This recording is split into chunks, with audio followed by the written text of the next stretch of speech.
ladies and gentlemen, and welcome to the undisputed heavyweight champion of the world show made for the fans by F.A.N. I am your host, as always, Richard Tiemann. This is the Football and Nonsense Show.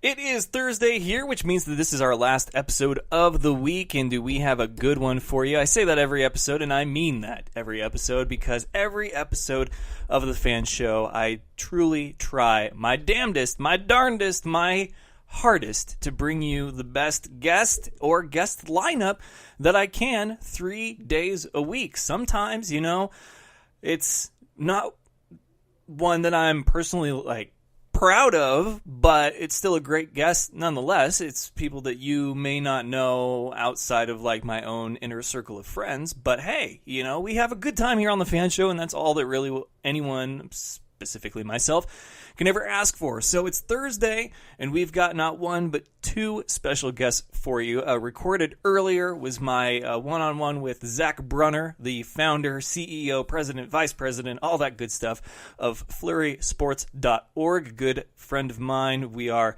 sort of in a partnership here as far as, whenever he needs my help on something, I give him all the help I can get and advice.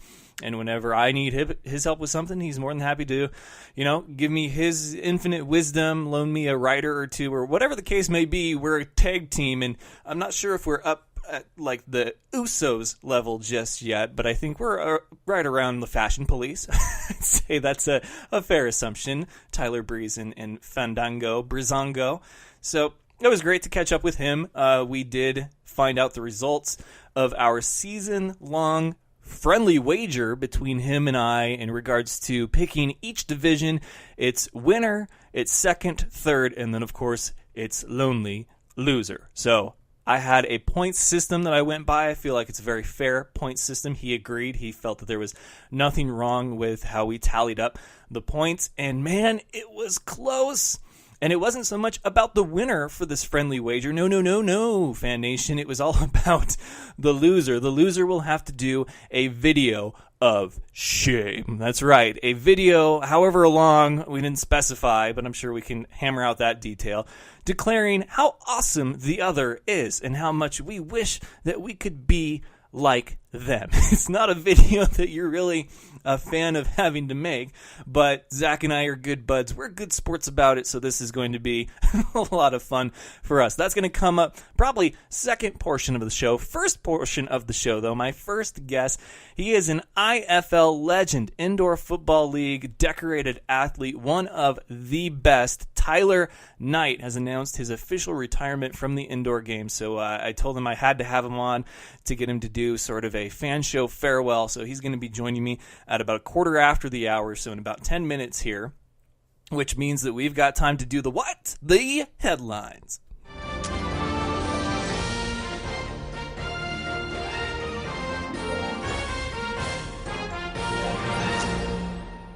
And the headlines are that it was announced today that we know who will be playing in the 2018 NFL London games, games that I am personally not a fan of. I don't like taking away a home game for the however many teams are the quote-unquote home team for those games. I don't know how it is. We have the technology. We just don't have the will or the want. Why NFL can't make it so that it's an away game for both teams on their respective schedules. Not sure how exactly that would work. It's got to be able to work, though. These guys, they do the scheduling, and they've got the algorithm, they've got the process, they've got the rotation. You should be able to have these out-of-country games that the home fans cannot attend despite it being a home game, and switch it to an away game so that they don't lose that. Now, I don't know if there's any kind of compensation for the home fans as far as when it comes to paying for season tickets, only being able to purchase 7 games as opposed to 8, but it's details to look into. Nonetheless, here they are, your 3 NFL London games for the 2018 season. We have the Seattle Seahawks will be against the Oakland Raiders at Tottenham Hotspur Stadium. That is October 14th. Then we have the Eagles at the Jacksonville Jaguars, their second home or home away from home at Wembley Stadium. That is on either 10/21, October 21st, or October 28th. And then the Tennessee Titans will take on the Los Angeles Chargers at Wembley Stadium as well, and that will either be October 21st or October 28th. So there's your London lineup. Those games are always... they're just very hit and miss. They don't produce the best results. John Harbaugh, not a fan. Ravens went there for the first time. I know that the Rams have been there. The Patriots have been there. And unless you're the Jaguars, who are there all the time, you're not really a big fan. Yeah, it's like a vacation, but it's a working vacation. Like you have to go and do all the media. You have to show up to all these events. It's a week-long excursion, and then you have to play a game. On top of that, hopefully your body has adjusted to the time difference, and you're not suffering from jet lag. But there you have it, your teams. The NFL, they are officially looking into the Raiders' head coach hiring process and whether they violated the Rooney Rule, which, for those of you that don't know, the Rooney Rule means that any NFL team with a head coaching vacancy must interview a person of color. Like, what's the politically correct term here I'm looking for? But they have to interview a minority or something like that. The rule is, and it's for that. The rule is in place for equal opportunity employment, which, if we're talking about, if you really want this to be a matter of equality and equal opportunity, then that rule wouldn't be there to begin with. That's forcing equality. That's forcing equal opportunity. Now, granted, Mike Tomlin is only the coach of the head Steelers, probably because of that rule.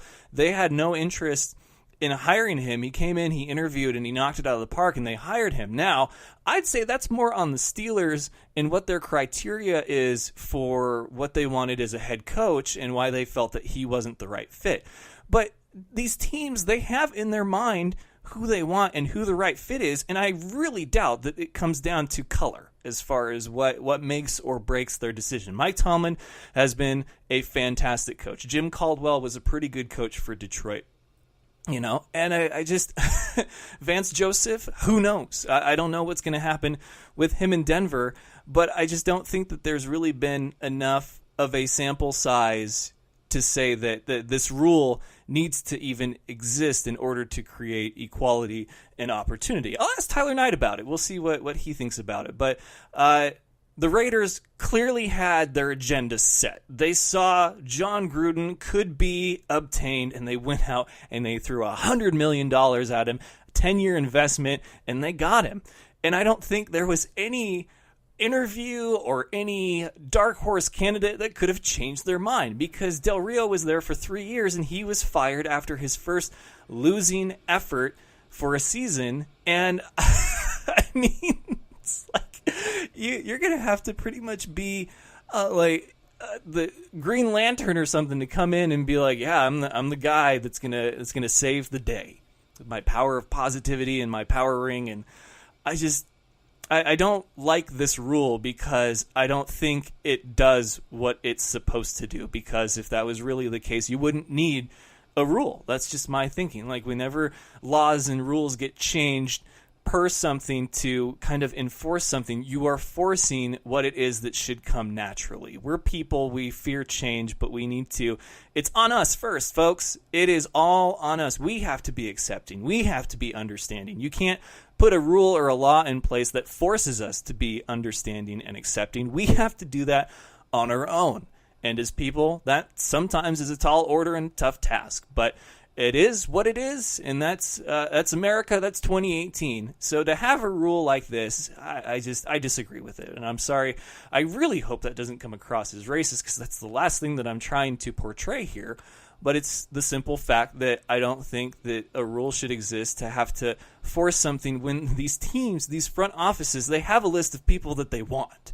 They have a list of people that they're going to interview, and then they have the list of people that they're hoping that they get. So it's a list, a shorter list, and then an even shorter list. And on that, race, color, creed, I don't know how it all fits, but you can't tell me that every front office just has nothing but white guys on their list of coaching candidates. It is 2018. I think we're a little bit beyond the quarterback position is one of the best examples. Look how far we've come as far as what makes a great quarterback in this league. So I don't buy it. And with that, we're about quarter after. There's not really too many headlines going on right now. SmackDown and Raw happened. We're in the home stretch of the Royal Rumble. The Bears, now they have hired former Oregon head coach Mark Helfrich as their offensive coordinator. Norv Turner is finalizing the deal to become the Panthers' offensive coordinator. And then yesterday Seahawks relieved offensive coordinator and defensive line coach Darrell Bevell and Tom Cable from their duties. So, like I said, kind of a slow day in the NFL. We'll have the Pro Bowl, the NFL honors, all that good stuff coming up after the playoffs are done. We've got the divisional round, which I guess I could go ahead and do my picks for those. So, the divisional round, there's one matchup that stands out above the rest. James Coe and I talked about this yesterday in case you missed that episode. It was a good one, so hopefully you didn't. But here are the matchups we have on Saturday at 1:30 Pacific time, which I believe is going to be 4:30 Eastern time, if my time zone math is correct. The Atlanta Falcons at the Philadelphia Eagles. Some people say that this is the one that has the most potential for an upset because so much of the Eagles' success has come from their stellar defense. I don't think it's going to be enough against Matt Ryan and that Falcons offense, and then you have to put the Falcons defense against Nick Foles. So I'm not sorry. I like the Falcons in this one. Tennessee at New England, also on Saturday. This will be your nightcap. This will happen at 8:15 Eastern Time, 5:15 Pacific. Without DeMarco Murray, I realize Derrick Henry is still a viable option at the running back position. He runs hard. He's a physical runner. But they got really lucky with Kansas City in the fact that Kansas City pretty much just gave up at the end there. And you can't I don't think the Patriots are going to just give up if they have a 21-point lead. I liked the Patriots at home in the divisional round, despite the fact that my bold prediction for this year, the 10 of 10, my 10th one, was that they would not make the AFC Championship game. So if it's going to be anyone, it's got to be the Titans. Next, Sunday morning, if you're on the West Coast, 10 a.m. or 1 p.m. for you East Coasters out there. The Jacksonville Jaguars in a much-anticipated rematch against the Pittsburgh Steelers. Jacksonville with the 1-0 against the Steelers right now. 5 interceptions against Ben Roethlisberger. Big Ben says, I don't know if I've still got it. We will see if he does, in fact, still have it. I picked the Steelers in this one just because they are a very much playoff conditioned team. The Jacksonville Jaguars, sure, they're not one and done. They have advanced, but it was against Buffalo, and they do have one of the best defenses, but I don't know if their defense is going to be enough to stop that Pittsburgh offense. Can Blake Bortles move that ball against a much improved Pittsburgh defense? We'll see. And the last one, the creme de la creme, the premier matchup. New Orleans Saints in Minnesota to take on the Vikings. This one, I believe, is the playoff matchup. You always get one of these matchups in the divisional round. This is that matchup. One of these teams most likely representing the NFC in the Super Bowl. Will it be the home team Vikings or will it be the ageless New Orleans Saints? I picked New Orleans in what I believe to be an upset, but to me, if anyone can put up enough points to win against that Minnesota defense, it is Drew Brees and company.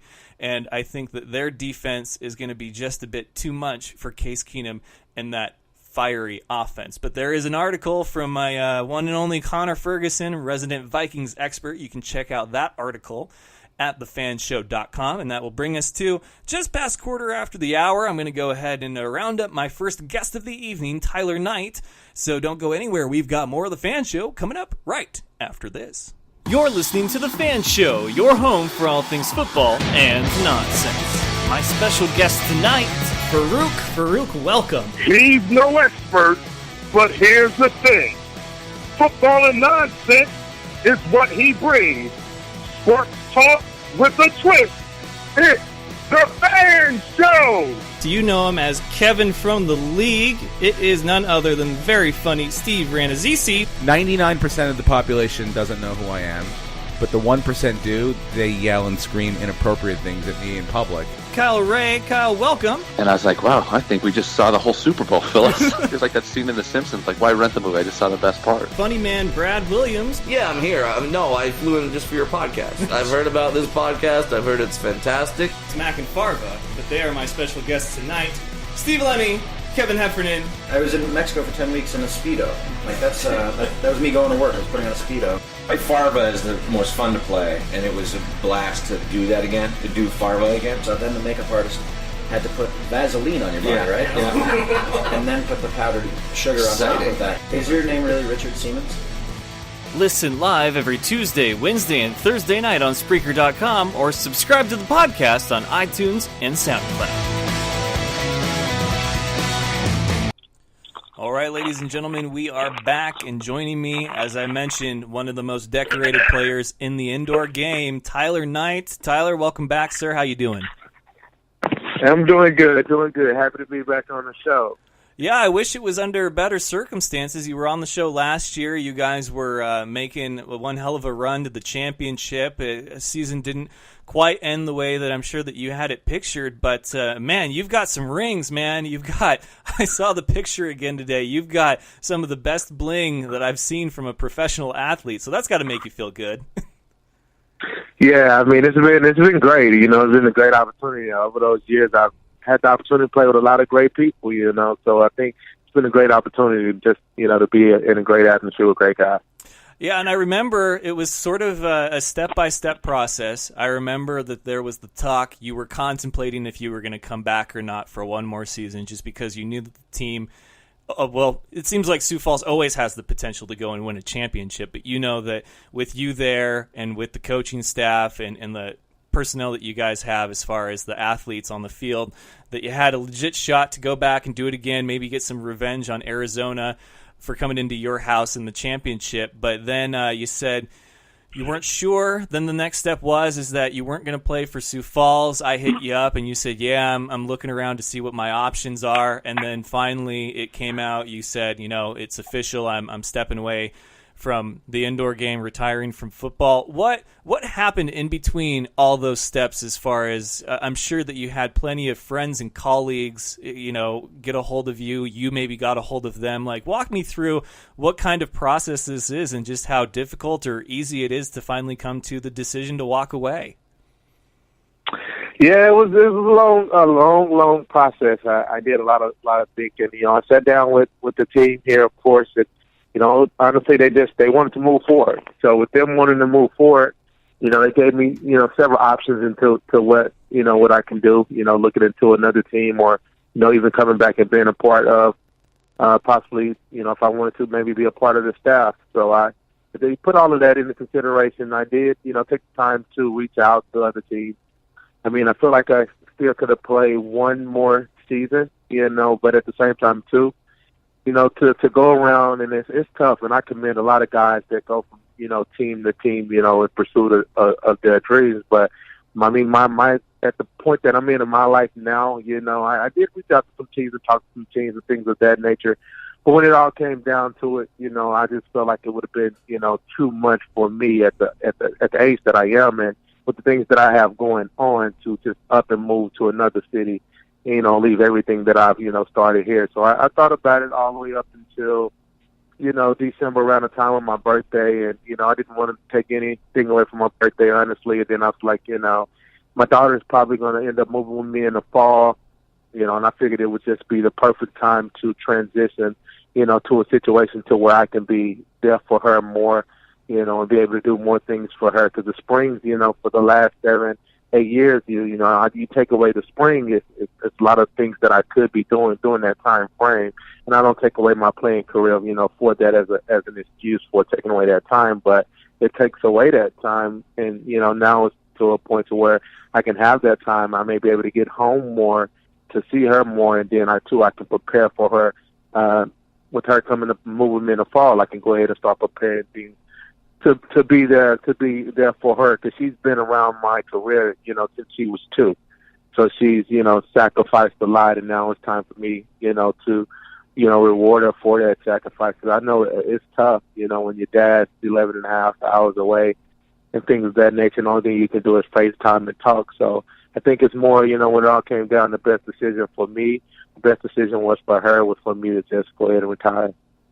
Yeah, and I remember last year we talked, and there's nobody that can tell you when it's time but you. Athletes like Kobe, Jeter, they all knew when it was finally time to walk away. Obviously, Jeter had sort of a farewell tour announcing before the season had started, and then Kobe kind of realized it about midway through, and then a lot of players will decide after a season has come and gone because you don't know what the offseason is going to bring. When you were moving on from Sioux Falls, was there another team that was maybe closer that you thought, I could play for this team, I could bring something to the table and be closer to family, or was that did that help the process because you weren't able to find something that was what you were looking for?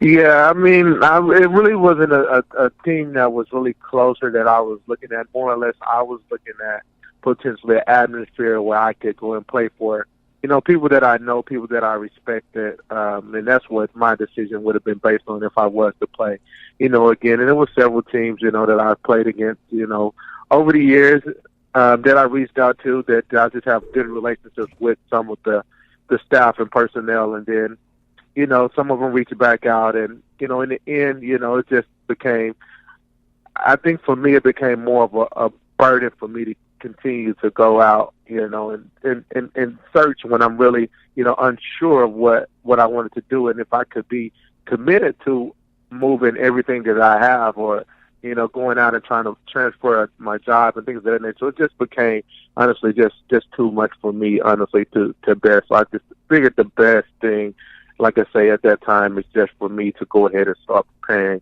for that next chapter. It's just to the point now you have to figure out, what are your goals? Is just plan another year align with your goals and things that you have set up, or does it actually put you back another 6 months? And I think, when it all came down, plan another year for what initially my goal was when I started at 26 till being 33 now, it's my goals, was totally different. So for your next step, as far as the next chapter that is Superman Tyler Knight, is this where you take a year off, you spend it with family, and then at the end of that year you sort of look around and see maybe where you want to go, or are you ready to transition into like a coaching or a mentorship role? Like what's the thought process been as far as now that it's official and you're stepping away, what are you stepping into? Well, I coached this past season high school inside linebackers at high school here in Sioux Falls at Lincoln High School. So I've already started, coaching and things of that nature. And I did some training previously with kids at Coach Riggs Academy. More or less now, my thing is to, as long as I'm here in the community, and I told everybody that I still want to be active in the community and doing things in the community. And my thing now, I think, is to share everything that I've took from the game to give back to kids to help them pursue their dreams, whether it's things I learned about the recruiting process, going to college, or just things I learned about, just being a professional athlete, learning how to be professional, and just things of that nature, better work habits, eat habits, things that can help another athlete that they may not know. So I think I'm not taking a year off from things of that nature. I'm going to be still fully active with, being in the community, reaching out to kids, helping develop kids, and, helping just, be a difference maker. How many people have reached out to you as far as trying to either talk you out of retirement and playing for them, or being a part of their team, their franchise, to help, mentor some of these younger, talented guys, either at your position or just on the team as a whole? Well, the season is kind of fresh. It's only been just over a week. So as of right now, none. I'm more or less now just really just focusing on me. So often, I can say over the last few years, I've put myself aside for everything else and everybody else. Now it's a situation where now I'm more or less focusing on me and what I can do to give back and to help others. So I think it's more of a situation now to where I'm focused on figuring out my place and my role and what I could do to help others, along this process, whether it's, a six-year-old or whether it's an 18-year-old. Everyone needs someone that can help them and give them something that they may not know. So I think that's my goal now. Yeah, and for a lot of us, we'll see players come and go. Some have longer careers than others, and whether or not we like them or dislike them, there's got to be a certain level of respect and appreciation for what it is that they brought to the game week in and week out, year after year. And for you, I definitely think that you're one of those players that stands out above the rest in regards to this game and this league. There was a few players that came after you a little bit last year after the championship game, but now that you've made it official, what's sort of been the reception like from everybody else, as far as, did you hear from people that you didn't expect to, and did you pretty much expect what you had heard from the people that hit you up afterwards? Honestly, it was kind of, it was real shocking it was kind of almost overwhelming, to see the support and the love from everybody and the guys that I played against, guys that I played with, and it was very, very, very, well receptive. I think it was a testament just not to how I, went out and played the game, but just the relationship that I developed with other guys. Even the competitive guys that I played against, if you play against somebody so long and things of that nature, they become, brothers. Or you might want to smack them in the game, but afterwards, it's, hey, how you doing? How's your family doing? Things of that nature. So I think, it was very, very shocking, and it was a great gesture from all of the guys that reached out to me, because I played it, with some great guys, and I played against some great guys. So it's just been a, overall great reception, a great experience. Well, it's good to hear. You're 33, and we've seen players go into this, well into their late 30s, even hit 40. So are you decided? Is it something that you're not going to know until you revisit it in the future? Like, is there any chance that we see Superman hit the field one more time in the future? Honestly, I don't think that's going to happen. I mean, with the level that I wanted, that I played the game, and with everything that it took for me to play the game at a high level, I think once a year goes out and it takes that toll on you, unless you're just working out constantly, it's tough if you want to go out to, go out and be a good player, and you want to be, with the stars and the things of that nature. I mean, you got to figure you have guys coming in at 21, 22 years old. These guys are going to come out. They're going to be, a lot faster, be a lot stronger. And, I just think to play at a high level, I honestly don't see it happen after a year. If it won't be any of Superman coming out of retirement. It'll be just Superman helping other kids pursue their dreams. Oh, that's awesome, man. I'm really happy to hear that you've got those same goals in mind as far as the youth and the players of the next generation.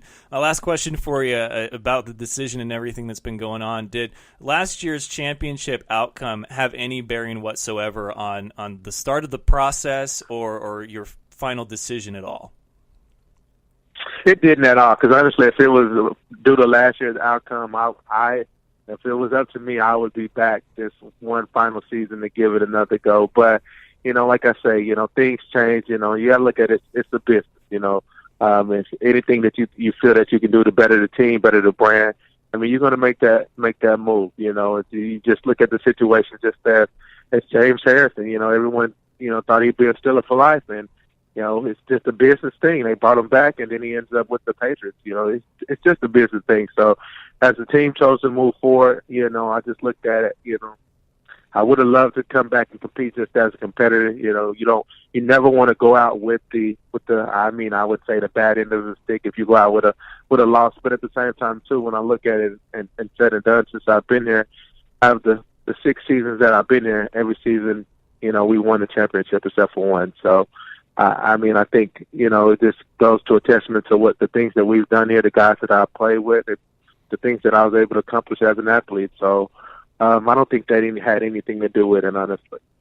Well, I don't really think that yours is a career that you can look back on and hold any regret as far as things that you didn't do or didn't get a chance to. You're one of the most decorated athletes that I know in this indoor game, and I certainly am privileged and blessed to have seen you take the field because, it is a business, but when it came time to get down to business, no one clocked in and clocked out quite like you did when it came for game time. But, man, the indoor game, the fans, we're going to miss you. I know that for sure, and hopefully I'll see you on the road at one of the games. We can hang out in the press box and talk some indoor football. But, hey, I wish you nothing but the best, man. The game is going to miss you, but I know that the next chapter, it's going to be the best it can be for you, and you're doing what's best for Superman Tyler Knight. Man, I appreciate you for having me on the show. We definitely will link together at some games. I love to travel, so if I can get to a game and you're at the game, I'd definitely love to get in there and call a game with you. All right, sounds good, man. Well, hey, you take care and say hello to the family, and we'll see you around the block sometime. All right, thank you. Take care, too. All right, thanks, Tyler. That was Tyler Knight, former linebacker of the Sioux Falls Storm, officially announcing his retirement last week. I knew I had to get him on the show, but there's certain players that you come across when it comes to the world of sports. It may not even be a sport that you watch, but you just know the name. Tyler Knight, he's one of those names. The Indoor Football League has lost a legend, but hey, it is on to the next. The life goes on. The world keeps turning, and he's going to do what's best for Superman and the family. So I can't thank him enough for taking some time to be on the show. And with that brings us up to the bottom of the hour. I've got another segment with another guest to bring to you. So thank you again, Tyler Knight. We're going to miss you. I'll see you on the road, my friend. And it was a privilege to see you suit up and kick ass out there on that field and on that great turf there in the storm shelter. So we'll be right back after this quick commercial break with more of the Fan Show after this. This is The Sheet. Gets me all revved up. My face is now red. My ears are just freaking boiling. He's so raw that Scott hates him. Yeah, he had 51 touchdowns, 4,900 total yards. I know y'all like that, but I got to run. And only in Alabama that could happen, I have to say. They're so good, man. They would win the Big Ten if they were in the Big Ten. You could be doing something vision-based in front of you and reach down and grab a handful of insane goodness. Give it to him. Kudos. I'm clapping like a golfer. Very good, Johnny. I'm proud of you. Wow. You guys agree on something again? I'm very impressed. You ever had a bad week? You walk outside, step in a puddle, like right when you walk outside. I mean, how's there a puddle right outside your house? Or you stand on the curb and somebody drives by and splashes water up on you? Or it's just raining on you, not anyone else? I will tell you, before you go any further, I cannot hear Chad when he speaks. Good. Here, listen to the sheet, man. I don't really know what we're doing. Every Saturday morning, 8 to 10 a.m. right here on WBLZ Sports. Whether it be your industrial, commercial, or residential needs, Gen Service is the electrical contractor for you. The Gen Service team has the expertise, commitment, and educational years to help you solve all your electrical concerns. They have you in their best interest with helpful suggestions to accommodate your every want. Give them a call, no matter the size of the job, at 740-438-7173. Mention WBLZ Sports, and you'll get a discount. That's Gen Service, 740-438-7173. This is Nick Ciccarelli, the mad scientist of sports. Join me and Dr. D, Derek Jones, live every Saturday night, 10 p.m. Eastern Time, 7 p.m. Pacific, for the Mad Scientist Sports Lab. The big intellect, the experiments on the chalkboard, and the guest subjects will be rolling in. Mad Scientist Sports Lab, only on WBLZ Sports, where we got balls. Doug Peffer Painting and Pressure Washing. He has over 30 years of painting experience. He's interior, exterior, commercial, or residential. Doug Peffer covers it all. Is your house looking ugh? We'll call on Doug. Doug Peffer Painting and Pressure Washing. 404-966-3361. Mention WBLZ Sports and get a special We've Got Balls discount. That's Doug Peffer Painting and Pressure Washing. 404-966-3361. Check out Thursday Night Tailgate, where NFL legends live on. We bring you 5 NFL legends every week, sharing their stories and insights, plus our spotlight on the positive. Hear which players are doing great things in their communities. Now on WBLZ Sports Talk Radio and WBLZSports.com.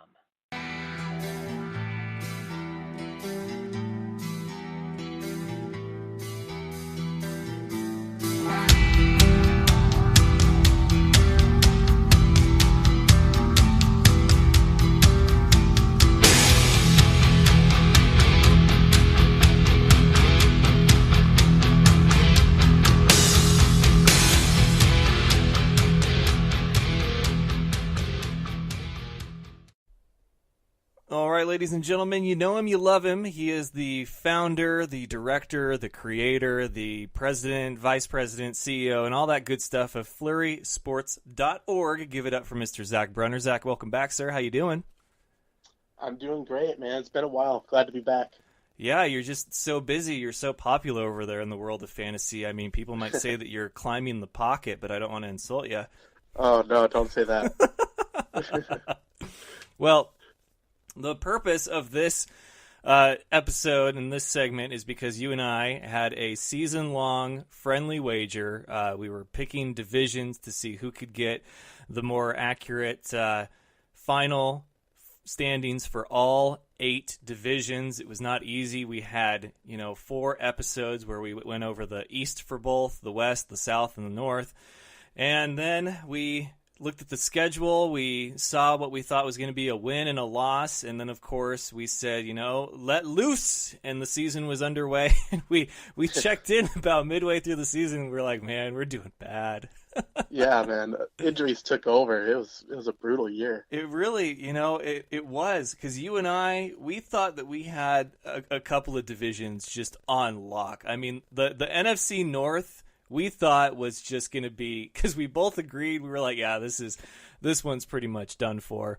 And then we had some differences on the NFC East. The AFC West, we had similar thoughts on, but man, I think we were completely wrong on both the NFC North and the AFC West. But I have my points guide here, and I'll go over that with you now so we can settle this thing, which is it's not so much about the winner. It's the loser has to do a video of shame declaring how awesome the other is. So here's my scorecard, and then let me know if you have any disagreements or any critique, because this is what I did mine off last year. So last place in the division gets a point, because it's kind of the give me spot, the team that you think is going to be the worst. But of course, as we know, once the season is underway, anything can happen, everything can change. So 1 point if you get last place right. For third, 2 points. For second, 3 points. And for first, you get 5 points because you get a bonus for getting the division winner correct. It's a nice little bonus there. You get 1 point for getting the correct record. So just because you picked all the teams out of the order that they finished doesn't mean that division is lost, because sometimes the records can finish with teams can finish with a certain record, but that doesn't mean that they finished in a particular place that you had them picked at. So you get 1 point for that. And then finally, 2 points for the wild card if you got any of those right. So your thoughts on my little key card here and my point structure? I have no disputes. I think that sounds good. Makes sense. Okay, so let's go ahead and take this thing from the top. I had to go through the NFL mobile app and go back and forth between the two. So let's take this from the top. We'll go AFC. The AFC East, you and I had these fairly similar. I had New England, Miami, Buffalo, New York. You had New England, Miami, Buffalo, and New York. The final tally for me, I got 7 points. For you, you got 6, because I actually picked the New England Patriots record right at 13-3. You had them at 15-1. How crazy was that? If you would have flipped Buffalo and Miami, you would have gotten another set of points there, because you had the records, I think, pretty much dead on for the Bills and the Dolphins, just for the opposite of each other. And then we were very wrong about the Jets. So yeah, we were 7-6. It's already close. The AFC North, though, this is where I think you and I even talked about it as we were picking them. This could be one of those divisions that decides it. But this one, I got 0. I had I had Cincinnati, Pittsburgh, Baltimore, Cleveland. I take that back. I got 1 point for Cleveland, but it's something that I'm not particularly proud of. For you, though, in the North, you got 11 points, because you got not all of them right, as far as Pittsburgh, Baltimore, Cincinnati, and then, of course, Cleveland. You were more off as far as what Cleveland's record would be than I was. But, yeah, you nailed that division, so bravo to you. So you got the 5 points, the 3, the 2, and the 1, and I just got the 1 for picking Cleveland. It's like, I'm not even proud of that point. So, okay, the AFC South, I got 6 points. You got 2 points. And the reason for that, of course, neither of us had Jacksonville winning. I mean, who would have thought with that? I had Houston, you had Tennessee, and then I had Tennessee and you had Houston. So I got Tennessee correct. I was right with their record as well. So I got 4 points for that. And then I got Indy right, but their record I was 1 off. I had them at 5-11. They finished 4-12. And then, of course, we both had Jacksonville in last, but it was, in fact, the Texans. So for the South, 6-2. And then the West. The West, I got nothing. You got nothing. We got nothing about this division right at all. Brutal division. Very brutal division. So let's flip it over to the NFC side of things then. For this one, I mean, the NFC East, we were so back and forth on this one, it wasn't even funny. For the NFC East, I got 0.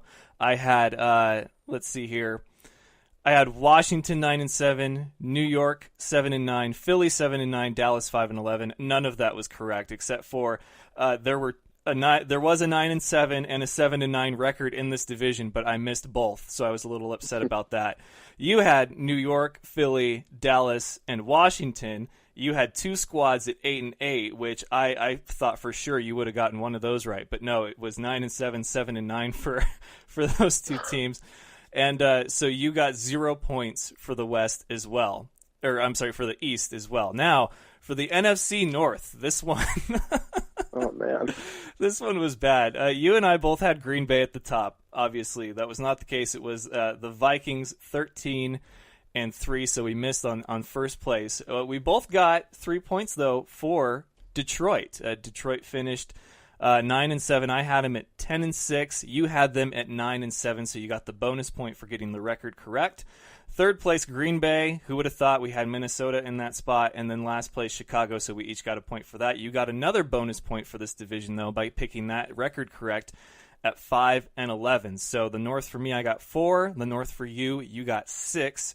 Then the NFC South, I got 2 points. You got 0. My 2 basically came from picking Tampa Bay last and their record. I had them at 5-11. They finished 5-11, and then of course I had Atlanta. You had Tampa Bay, New Orleans for second. You had Atlanta for second, Carolina for third, and we almost got it with records too on those. Another case of the NFC East where had a few teams flipped, we would have gotten some bonus points there. So 2 for me, none for you, and that brings us to the last one, the NFC West, the one division I hate the most right now.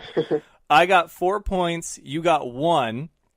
Now, this one is, of course, we did not, neither of us picked the Rams to win that. I think we picked the Rams to be towards the bottom. I had Arizona at 10-6, winning it. You had Seattle at 11-5, and it would be the Rams at 11-5 that would win it. And then Arizona for you was second place, 10-6. That was Seattle 9-7. I picked Seattle to be second at 8-8, so I got those 3 points. Plus a point for getting San Francisco's record correct at 6-10, even though I had them at third and the Rams in last, and then you got the bonus point for picking SF last, though you had them at 3-13. So haha on that one. So with that, I did not get any wild card teams right. You got 1, so you got 2 bonus points. The Atlanta Falcons were your pick to be one of the wild card teams. I did pick the Chiefs in New Orleans as wild card. They both made the playoffs, but as division winners, that doesn't help me out at all. So, drum roll, please. The final total for Zach Brunner, 28 points. And the final total for me, 24 points. So your winner by a little, 4 points, probably all because of that damn AFC North, goes to Zach Brunner. Not a pretty victory, I would say. No, it was painful to tally because there was a few where I was like, oh man, I got that record right, or yeah, I got that record right too. So I'm like racking up these bonus points, which is probably the only thing that saved me. And then sure enough, it was the AFC North, the big fat 0 there. Well, you had 11. Oh, that was That was brutal. So I will have a video of shame declaring how awesome Zach Brunner is, which you don't need me to tell you, folks, okay? Zach Brunner and Flurry Sports, they've been doing amazing things, so much so that people copy them. And it's something that I look forward to what their 2018 has in store. What's the latest update? How did 2017 go for you? You launched, and then you were picking up some steam. You had some great writers, some of which I featured here on the show. I think one or two of them I even had write little articles weekly here for me on the show. But it was a great partnership, a great first round to roll out the red carpet. And how did everything go for you guys? I'm happy with 2017. I mean, it was a lot of trial and error, a lot of new things, and I think for both of us. And I mean, we both saw, I think, growth. I think we are both headed in the right direction, and it really was a fun year. And there's some awesome things coming up for 2018, I think. Yeah, next week I'm actually going to do my first simulcast. You actually had your first podcast, and I think you did episode 3 that you released just the other day. So we're both moving forward in the right direction as far as for what we're dabbling in right now. But your site continues to be one that is very well put together. I think you've got a crack team of writers, and they do a great job. Obviously, I had a couple of them write for me. But what's next for Flurry Sports? Like, what didn't you do in 2017 that you're going to do or want to do in 2018? I think we are going to expand into other mediums, and instead of just being an article-based site, I'd like to bring in a little bit more video, a little bit more just kind of graphics for you to look at for the people lazy to read like I am. I mean, something a little bit more visually pleasing, and I think it could be something that, could be shared a lot, and hopefully something goes viral and big, and we're talking about all the money that we made. I mean, that'd be nice. Yeah, it's sponsorship is a tough beast. I'll tell you that right now. It was something that I was very blessed to get my hands into just as the NFL season kicked off, and something that I'll look to improve on and do even better for potential investors and sponsors this next year. But yeah, I think everything that you guys had going on the right track. I know that for me, I have a lot of people in the wrestling community, and I know that you yourself, as well as some others on your team there, are wrestling fans. So if you need some people to hop over there and do some WWE stuff for you, I have a few references I can give your way, but I think that would be another fun thing for Flurry Sports to tap into, because I think that you guys have dabbled in that a little bit, but nothing like to an official, like a weekly blog or video or podcast type of deal with wrestling. Absolutely. And wrestling's another one of those just kind of subjects that there's a big demand for it. I mean, it's kind of a cult following, but not a lot of people do it well, I think.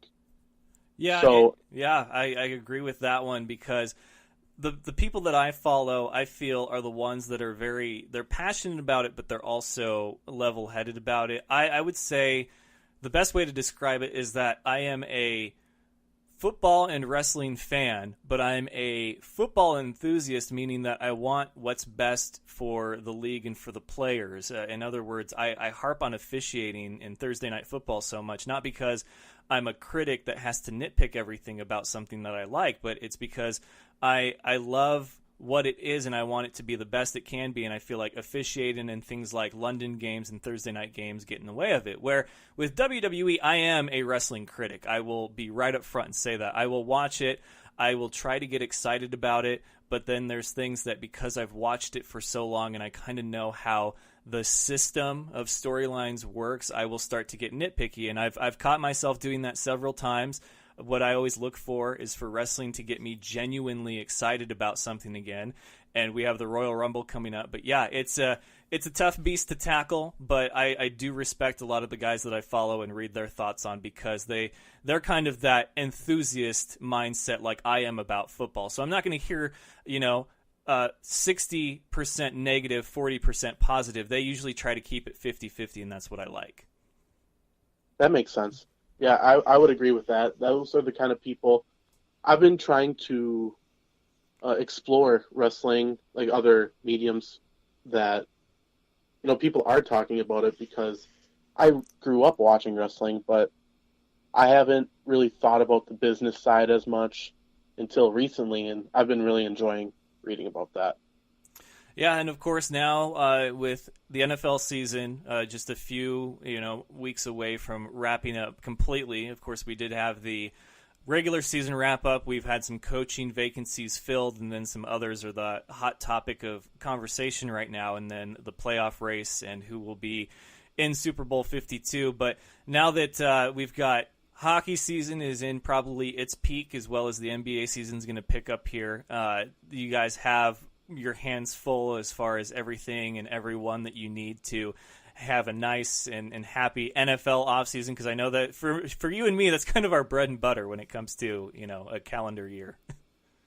Right, yeah. Football is what we do.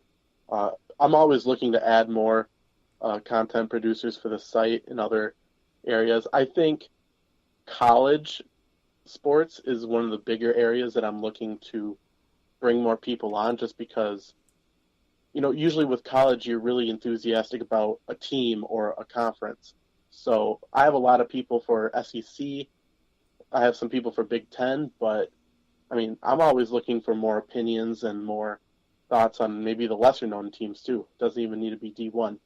So that's an area I'd like to grow a little bit on Flurry Sports. Yeah, when it comes to getting writers for something like that, there's a lot of people that I know that they attend those schools and they would love to get their hands on, writing some material just as like practice. So for me, when I put out the tweet that I was looking for, to assemble a team of writers, anyone who had wanted to, had experience, or thought maybe they wanted to try their hand at something different. One of my best writers from this year was Rich Bauer, and he just really put his fandom forward and did exactly what I didn't even know I wanted out of my writers. And he hadn't written any kind of sports stuff up until this year, and I thought he nailed it. So you find great talent in some of the oddest places, but yeah, for what you're looking for next year, I'd say just put it out there on the website and social media that you're looking to assemble a team of writers for the college ranks, and I don't think you'll have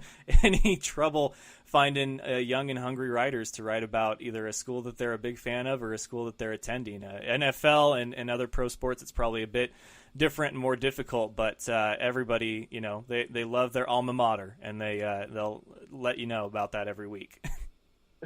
Yeah, it's true. Everyone has a school, it seems like, even if they watch it or not. Yeah, well, Zach, I know that you're in the middle of Snowmageddon over there in Wisconsin, so I thank you for making an appearance here in January so that we could settle this friendly season-long bet where it wasn't about the winner, it was all about the loser, and that, for me, was me. So I'm not happy about it, but at the same time, I know that it was fun, and it was a great time to watch the league unfold as it did. So we'll have to figure out something next year. But the final score: Zach Brunner 28, me here at the Fan Show 24. So a video of shame is going to be coming your way, declaring just how awesome Zach Brunner and flurrysports.org is. So Zach, stay warm, stay safe, and thanks again for stopping by. Thank you, sir. Can't wait to see that video. All right, man. Take care. See ya. All right. Once again, that was Zach Brunner of flurrysports.org. Always a pleasure to have him. He's become a very busy man in very high demand, but nonetheless, we had a friendly wager. We'll see if we do it again next year. It was a lot of fun. I definitely want to do it next year. Whether or not it's against Zach, I guess we'll see. But these things that you start at one point and then you have to see it all the way through, always entertaining. There was, I think when Rodgers got hurt, both him and I texted each other like, well, so much for the North.